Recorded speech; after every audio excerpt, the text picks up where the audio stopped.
Hi there, and again, welcome to the Explaining History YouTube channel.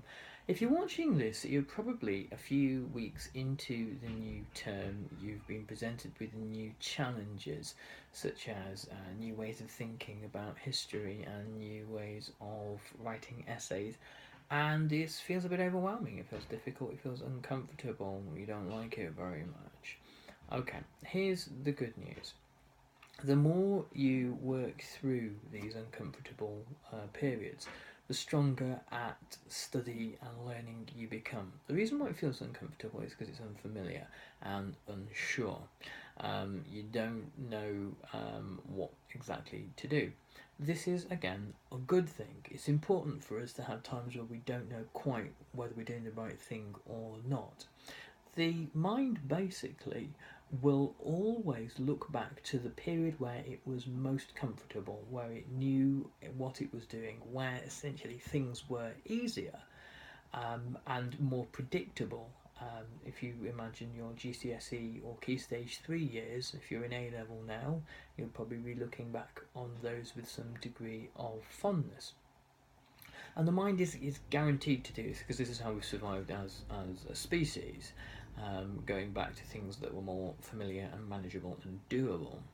But anybody that gets trapped in that comfort zone never gets out of it, and you never achieve anything, and it's all a massive waste of time.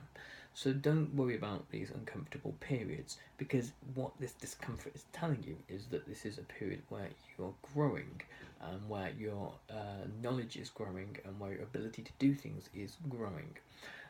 So it's a bit like going back to the gym after a period of absence and getting back into shape. And yes, you feel aches and pains, but really, this is all to the good. This is the kind of, as they say on the sign of my gym door, pain is the sign of weakness leaving the body. Well, here we're getting strong, we're getting mentally and critically strong, and our ability to think about things in different ways is growing. And this is why it feels challenging, but discomfort is not the same thing as pain.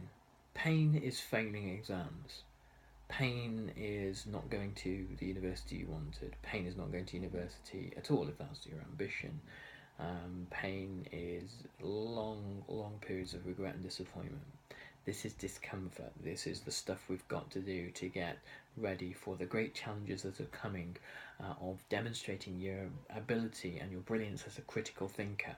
And that's what we're really doing in history. We're not simply learning about the dates of battles, we are learning the skills of critical thinking. So, whatever discomfort you're feeling at the moment, embrace it. Hold on to it, make it yours, because it's there to help you.